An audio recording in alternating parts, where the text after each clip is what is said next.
Luke chapter 15. Now the tax collectors and sinners were all gathering around to hear Jesus. But the Pharisees and the teachers of the law muttered, "This man welcomes sinners and eats with them." Then Jesus told them this parable. Suppose one of you has 100 sheep and loses one of them. Doesn't he leave the 99 in the open country and go after the lost sheep until he finds it? And when he finds it, he joyfully puts it on his shoulders and goes home. Then he calls his friends and neighbors together and says, "Rejoice with me, I've found my lost sheep."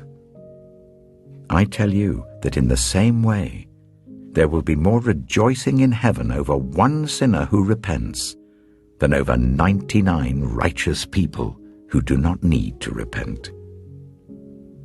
Or suppose a woman has 10 silver coins and loses one. Doesn't she light a lamp, sweep the house, and search carefully until she finds it? And when she finds it, she calls her friends and neighbors together and says, "Rejoice with me, I've found my lost coin."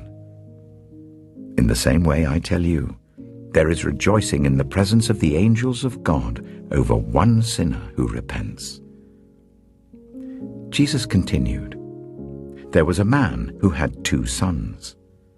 The younger one said to his father, 'Father, give me my share of the estate.'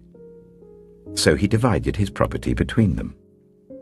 Not long after that, the younger son got together all he had, set off for a distant country, and there squandered his wealth in wild living. After he had spent everything, there was a severe famine in that whole country, and he began to be in need.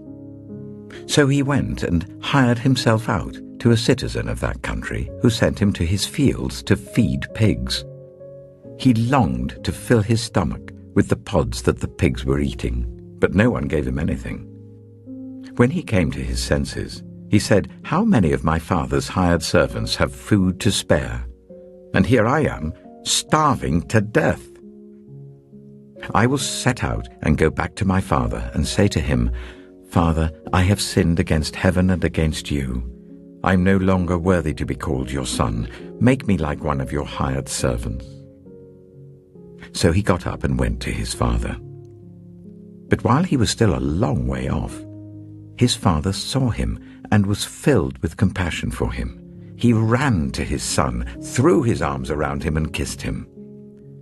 The son said to him, 'Father, I have sinned against heaven and against you. I am no longer worthy to be called your son.' But the father said to his servants, 'Quick, bring the best robe and put it on him. Put a ring on his finger and sandals on his feet. Bring the fattened calf and kill it. Let's have a feast and celebrate. For this son of mine was dead and is alive again. He was lost and is found.' So they began to celebrate. Meanwhile, the older son was in the field. When he came near the house, he heard music and dancing. So he called one of the servants and asked him what was going on. 'Your brother has come,' he replied, 'and your father has killed the fattened calf, because he has him back safe and sound.' The older brother became angry and refused to go in. So his father went out and pleaded with him. But he answered his father, 'Look, all these years I've been slaving for you and never disobeyed your orders. Yet you never gave me even a young goat so I could celebrate with my friends. But when this son of yours, who has squandered your property with prostitutes, comes home, you killed the fattened calf for him.' 'My son,' the father said, 'you are always with me, and everything I have is yours. But we had to celebrate and be glad because this brother of yours was dead and is alive again. He was lost and is found.'